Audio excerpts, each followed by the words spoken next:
Welcome to another great and exciting edition of Agokensi. I still Badwam so and you go so jina this and share some creating down. Within the Enoch Kwesi Walanyo Wala Sagudi catch bakope and I make on a quantum code some outdoor body bedeno. It's me a down. Shannon Sumam said Nesem Dawson. Yabekum ewa any northern region near Hesna Yama Asia Koso. Among Phobia Bobomwa, Omches NTBA, only demonstration can see a pa airpum so Eddie Aman Krata Vita white paper any reporter and sent him 18 tough. Hesna channel. Isi Echo our Serge Medium. Sound so and out any editing such Ghana memoir. There's a President's Cup on Mampayuku Akize Keseno.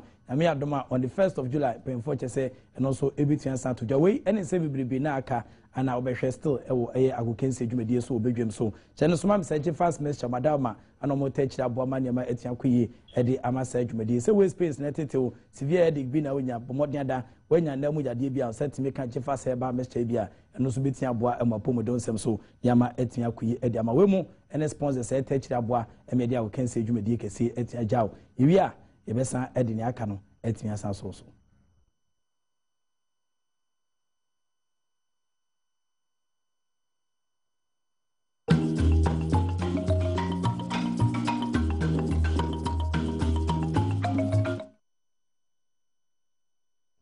Yes, I will be a quack as a part about we can see Jumedia can say so. Yes, just the Fina sent them report it means Sabato firm, our Ghana, we a reporter commission, it means Santas, no mutin to almost 70 gun crata so now one Eddie Ecodan, a Ghana Mampany, a restaurant Yama ACL qua report no, it's never tough for my Tibia and the yes, I crata fit 18 Santosa a report you so. And no another one 18 Sanchi this year, and the Ghana phobia, one more tie Ghana Football Association, and the president of the Ghana Football Association, Question Techi, Tibrekese, Edema Ghana in Agudi Chino, almost so Eddie money 18 Sanchi Sebea, one better home, Egum Monten so, and my bones in Ku de Uta, and they are feeling so intent ben, and they are check Ghana for say, Senanama ACL course so our reports and Carter who do it to Genom, and Yadia, Omo Energy Senation ACL co. Namia Doma, Ebekum, Yedi, 18 Sanche, a northern sector no, Nafi, in Gofaudwa. Omo heard himself can be as no, Omo Eddie side demonstration between Sampson, you know my chunk Kumona Fia Senanama, AC Echo Eddie Amom. If you offer any interest and chimon crowd from there, na HSA, Western Yama AC Equa, Yanqua Manasubu, Navia Senanama AC Echo, Edma Shaudu Etiapim, Eric Quatin, a Brantia Bakud campaign for Odwa, Omo Esha himself only demonstration, Ebitia Pimsu, Yanqua Manasona, in an ancient Kumo. Hello, Eric. What else? Be able to Adom ninti ye ho ye na ho se nyame adoma enche bia na ye na otwetwe nkomo na o kire se mo abedwoku a mo hwe anim se kwa bia so no mo betimi a demonstration ye de atia report ene nkata fita e beto fem no what is the latest update wala se na se bebre ye chia multi tv atfo nyina so anopai se omanya emre omo etie aya no kre ye tro letter from police force nke beya eda 4th of July ye say a demonstration kese pa na ye tinta su kokko kire abanya wote akonya so sesia say niema a woye na kwan a ofa so ede ne ho ejejeje sports mu no enya de se beboa ne mpokura no ya nkasa ye de kwasi nya ntechi omo peso mo fa kwan boni bi so ehu ni na ase anwea no yani enyi so I wa powers region no yani enyi so na so say a far due process in south until ye tro come police for and omo frɛ say eye nra no ye mra na ye twetwe nkomo na arawo sem say on the 4th of July no aye anye say be demonstration no so no na Ghana celebrate na sanitation week national sanitation week no the whole Ghana no about Powers region Hanoma be celebrity. It's police for no chirwa omuntimi my protection. It is a beya yentwe yadwen anase yentwe demonstration no enko achire kakra. Ye no aye din komono pi ye din komono ko achire. Ema sebe na ye ne yegina so se nke beya nke yenya no fofo no na so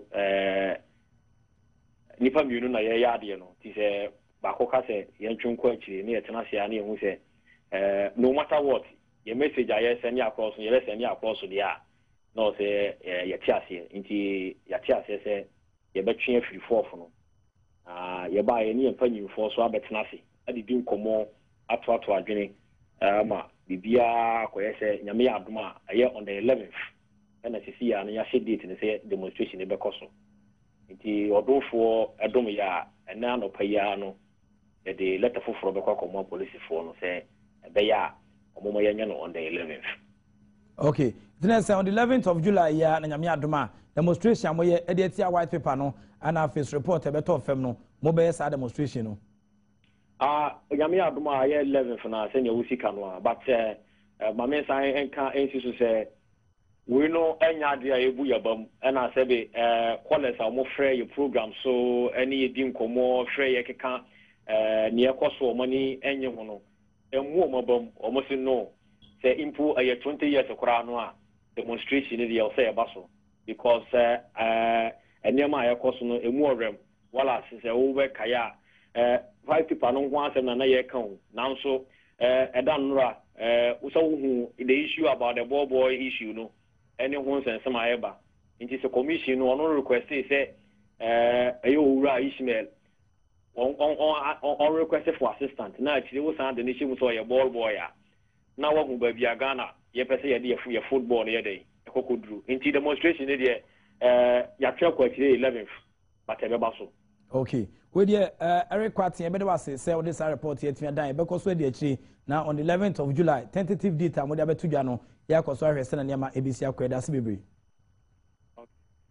Okay, Eric Kwatin a member of the group almost showing himself can be a strong demonstration at the Tia White Paper and after report and sent him a commission at the our Ghana Football Association World Cup Brazil 2014.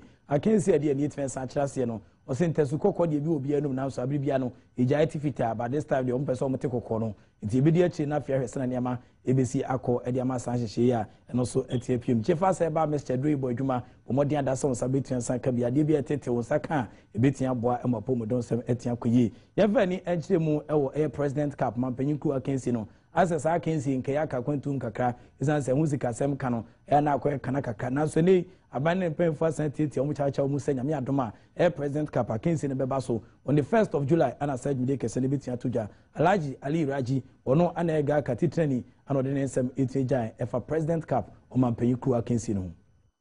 I will, with all happiness, declare that the 1st July 2015 President Cup will surely take place or come off at Accra Sports Stadium on the 1st of July 2015. The two clubs that will be engaged in this titanic match will be the Accra House of Folk and Kumasi Asante Kotoko. I would like at this juncture to thank the Ministry of Youth and Sports very well for virtually sponsoring this 2015 President Cup. I will take this opportunity to thank the Deputy Minister who has worked very, very well, very, very hard, including his Chief Director, to make sure that this event come on.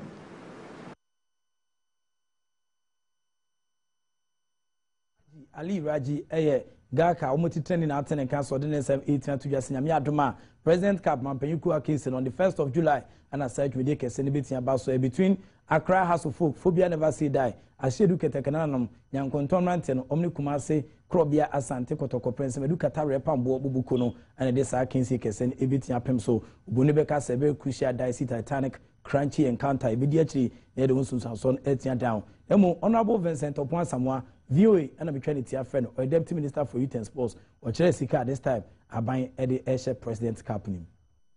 We are expecting a high turnout. Kotoko and House of Folk are playing, even though you know their placement on the league table is not anything to be proud of. But already there's something at stake because we are still counting how many times have they played, how many times have this team won over the other. So there's something at stake. So we are sure that a lot of people will turn up come 1st July. It may not be as big as what we witnessed on Saturday, but we know that when it comes to House of Folk and Asante Kotoko, there's usually something at stake, and I know a lot of people will turn up. I will not be disappointed if we are not able to make that numbers, because that was a historic event. Honorable Vincent Opon Samoa, Deputy Minister for Youth and Sports, and Attendant Council, the next 18 to Edia Fasten and Yamabisia Kodiyama President Cup, 50,000 Ghana cedis, and each of the clubs, no, one better there was see Edia Bishia Sakinsia, and also Ebitian Santujano. Ukwa Bako Semua, President Cup, Nanka Gaka for organizer, Sikabema, Nankomakoma Penibi, Nanyama Penny the Babyano, Nanka or the Aye, Ibiano, the Macharity, and which is now so nay, as Zika, Semua Quatri, Kruma Mani, Gaka for, Omasa Bomarketing, Dominiachama Penyaka Cheni, Masampo Susika, Ediamom, where Honorable Vincent Opon Samochi and Altim Sampa, journalist to Tony Chuchu, Tim Sampa, Komaya, almost did you a child Tim Sampa, almost any Abria, Omofa, Ayabunya, Arika Kasi, or Sanama Isia Kono. Even the Enchilemu, our Stephen Leroy Tornado appear, former Blasters captain, and also I can be a car, Eddie Ja, a Union Messia Kanama Blasters, and say, Omohead himself can be as no, omit me to whom Eddie Sio de Amagana, na Abwa, MIT, Peja Frankana, Ejana Kunkun.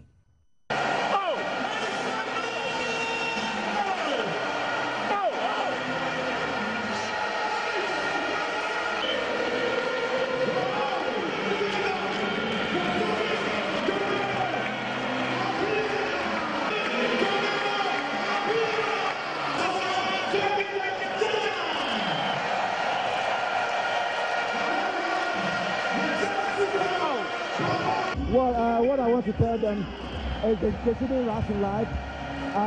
They should let the passion come before thinking about money. They should love what they're doing. They should respect their others. They should respect their coaches. They should follow their instructions. The sky will be their limit.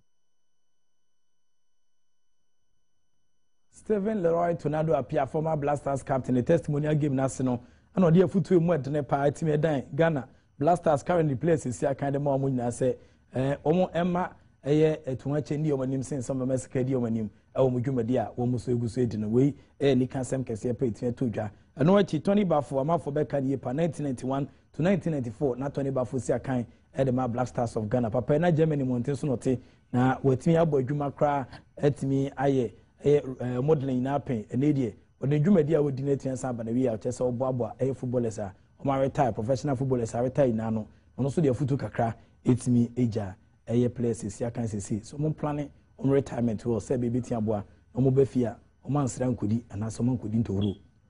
Founder of the Professional Football Association of Ghana, which is not only for former players, which is of course also defend the interests of the players, but also advise them with life after football. Stephen is somebody who's fortunate because he has played with a lot of big clubs. I told him, go back to Juventus. Look at the structure, look at the youth football, academy football, look at how the first team trains, look into management, look into administration, and then take a decision. And I believe he can add a lot to football, especially grassroots and development. You see, one thing which former footballers have to understand, that there is no elevator to success with life after football. You have to take the stairs. That means poco a poco, paso a paso, you'll get there. But you have to prepare. You have to plan for the future. And I think it is very, very important to study, to know the book as well, because you have the practical knowledge on the page. Now it's off the page, but you have to plan your career. And one thing which is very important, to have good people around you. To have good people around you. Sami Kufo is a very good example. Having good people around him, and he also always say he didn't go to school so far, but he went to the University of Life, and this is also something good. Tony Bafun out in the council, also the Futuka creating ma places here can someone planning on retirement ye. If you offer any expense and Chimon Crafuma, Ghana near Branton and Jimmy John Pence, and also a adent member of the Blasters and Saint Tembier, as the Mukakra, now so also the same Kakretia to ya after say, observe league Nekakano say, oh, Ghana League and I say Gusu Koso, but or Niamaka Krebu Honma, or Ibitia account Abua, Emmanuel Makui, John Pencil, Nensamodi Jaini. I think I've watched three games during the off-season. I watched 2 games of House of Folk, and also I watched 1 game when they play against Goldfields. But what I can say is that the league is going well, but the tempo needs to be up a little bit up, because the league is a bit sloppy. It's very slow compared to other teams in Africa. We're doing well, but I think when we get more sponsorship and get good facilities, we have good players and good coaches that they can lift the boys up. So, yeah, the boys now on court, but our people need to bring it up. that was innocent John Pencil and I think I saw the next 7 to Janano Bobo Yasim Kitua and Ujinawa as on your you know. What do I need to my John Pencil as I can say Bibi says and Yama is here kono or any say can be asuno or best returning back to Black Stars. Black Stars we had the pan our Black Stars Edriane Yamomo ye Bibi our fate or Black Stars Akachi. Great from the national team, and I respect those who are in still playing. If the door open, why not? Ghana is my nation, anytime, anyhow. Okay. There's a branch at the John Pencil, Nesema, or also Eddie Jano. You have any more Sam for you, Johnson, so I catch a brandy a month for Becca year, 1994 to 2003 more. Now we see a kind of Ghana Premier League in about Black Stars there, and also Eddie Sam Kakra. 18 Esantuja Edefa a placer currently Omsusia kind. They can find their way back if they do the right things. Because if you think, oh, I'm Kotoko, I'm us, I have to win every time. You know, sometimes you need to come back and sit back and check what is going on and rebuild the team. You understand? But if you still want to go, you want to go, this is what is going to happen. But I think there is a lot of boys there that they are very good. You know, but me, all that I'm saying is that we need to put money in Ghana football. And if you don't put money, then forget about it. That is how it's going to go. You know, because there is a lot of players there, no good money. Somebody is taking maybe 2 million. What are you going to do with 2 million? The guys have responsibilities. You understand me? Maybe somebody is there, he's having maybe 2 kids or something. You understand me? And you're giving me 2 million a month. What is he going to do with that 2 million? He's always going to think. And when you are thinking so much, you can't play good football. And that is what is affecting our league. So they need to change a lot of structures so that the league will go on. Because this is where we are coming from. And this is what we love. You know, we know it's hard, but there's a lot of things that they can do to raise Ghana football. And I think when they do that, things can change. But at the moment, I don't see what is going on.